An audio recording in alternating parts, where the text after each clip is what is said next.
तो कहानी की शुरुआत होती है और हमें एमी और सेथ को दिखाया जाता है, जो एक दूसरे के साथ एक मुर्दा घर में काम करते थे।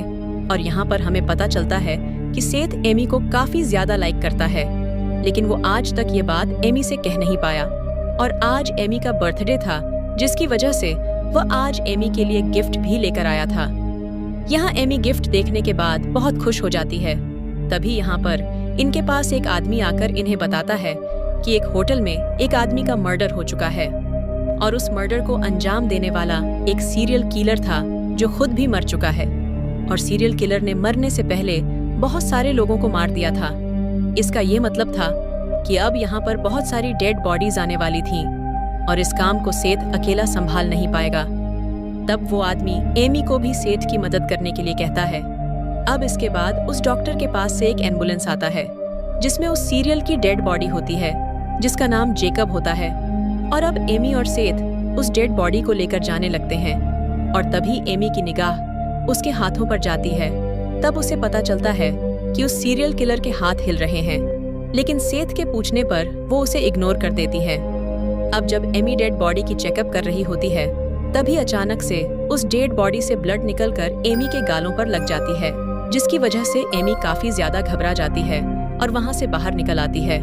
अब बाहर आने के बाद एमी को एक रूम से आवाज आती है, जिसको चेक करने के लिए वो वहाँ पर जाने लगती है।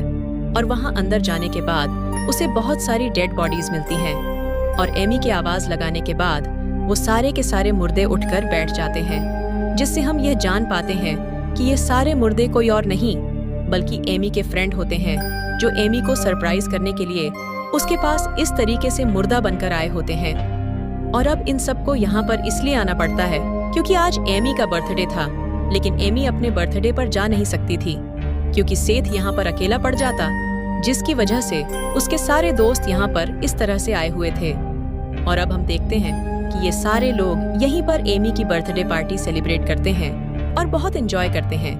और अब इनके फ्रेंड यहाँ से सीधा उस बॉडी के पास जाते हैं और उसे देखने लगते हैं और उसे उल्टी सीधी बातें करने लगते हैं। और अब उसकी फ्रेंड उसके फेस से कपड़े उठाती है और उसके कपड़े हटाकर उसके मुंह पर किस करने लगती है, जिसके बाद उसके साथ अजीब अजीब हरकतें भी करने लगती हैं। और अब यहाँ का इंचार्ज उसे यह सब करने के लिए मना करता है, लेकिन उनकी फ्रेंड नशे में थी, इसलिए वो उन्हें कोई जवाब नहीं देती और वो अपनी मनमर्जी चलाती रहती है। यहाँ पर ये सबको बताती है कि बस ये एक डेड बॉडी बची है, बाकी ये सीरियल किलर नहीं है। और इसी तरह से ये लोग एक दूसरे के साथ ही उसी रूम में उसी डेड बॉडी के सामने इंटीमेट होने लगते हैं और इनके बाकी फ्रेंड्स भी दूसरे दूसरे कमरों में इंटीमेट होना शुरू हो जाते हैं। और अब ये दोनों यहाँ पर एक दूसरे के साथ रोमांस में डूबे थे, लेकिन तब तक इनकी निगाहें पड़ती हैं कि वो डेड बॉडी गायब है।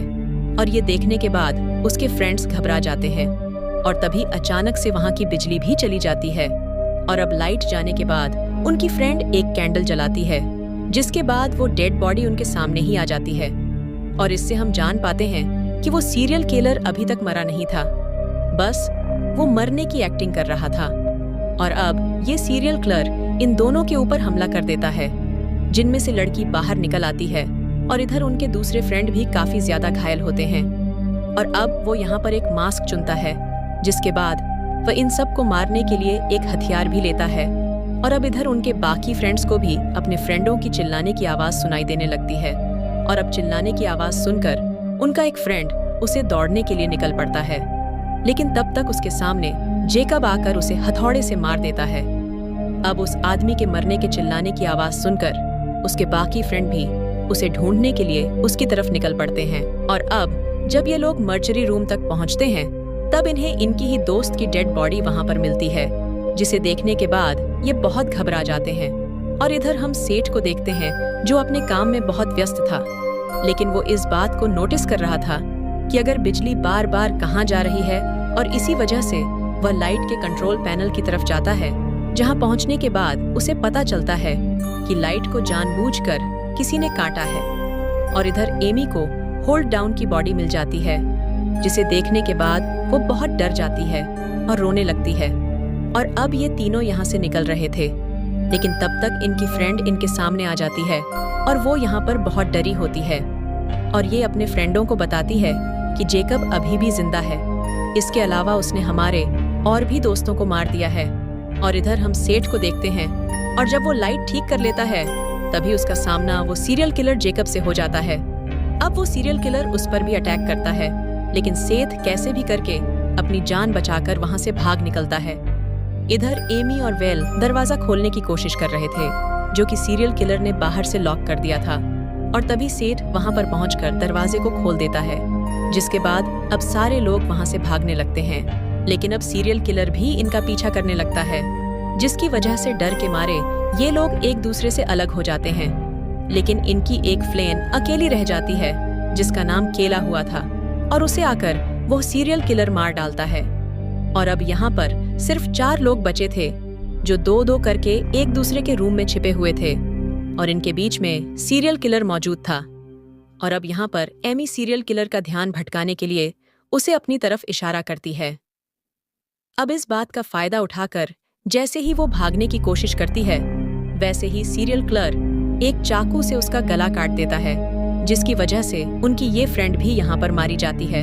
जिसके बाद अब तीनों लोग यहाँ से भागने की कोशिश करते हैं, और अब भागते टाइम एमी के भाई विल को जेकब पकड़ लेता है और उसे एक बेड पर बांध देता है, और विल सेठ को और एमी को यहाँ से भागने के लिए कहता है।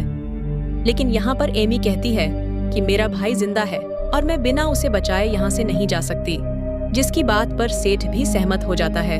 और उसे बचाने के लिए ये लोग एक दूसरे के रूम में जाते हैं, जहाँ पर इन्हें एक रूम में वो बंधा हुआ मिलता है। और यहाँ पर वो कहता है कि तुम फौरन यहाँ से निकलो, क्योंकि वो यहीं पर छिपा हुआ है। लेकिन तब तक जेकब वेल को नीचे से ही काट देता है, जिसके बाद अब एमी और सेठ ही बचकर वहाँ से भाग निकलते हैं, और इस तरह से जाकर एक दरवाजे के पीछे छिप जाते हैं। और अब जेकब भी इनके पीछे लग चुका था, लेकिन एमी एक दरवाजे को खोलने की कोशिश करती है। लेकिन तब तक जेकब दरवाजे के दूसरी तरफ से चाकू घुसाकर एमी को भी मार देता है। और अब सेठ अकेले बचा था, और वो बहुत रो रहा था, क्योंकि वो एमी से बहुत प्यार करता था। अब सीरियल किलर सेठ को मारने के लिए उसके पास आने लगता है, और अब वो सेठ को मारने ही वाला था। लेकिन तब तक सेठ एक नीले कलर के लिक्विड को इंजेक्शन में भरकर सीरियल किलर को लगा देता है, और कुछ ही देर में ये लिक्विड जेकब की पूरी बॉडी में फैल जाता है, जिसकी वजह से जेकब नीचे गिर जाता है और वहां से फौरन अपनी कार लेकर भाग निकलता है। और अब आगे रास्ता तो बंद था, इस वजह से वो अपनी कार से नीचे उतरकर गेट खोलने लगता है। लेकिन तब वो पीछे मुड़कर देखता है तो उसकी गाड़ी के पीछे वाला दरवाजा भी खुला हुआ था। इसका मतलब ये था कि जेकब अभी जिंदा है और वो उसकी कार में ही है। और अब सेठ घबरा कर वहां से भागने की कोशिश करता है, लेकिन तब तक जेकब उसे पीछे से दबोच लेता है, और यहाँ पर वो सेठ को भी मार देता है। और सेठ की मौत के साथ साथ ये कहानी भी यहाँ पर खत्म हो जाती है।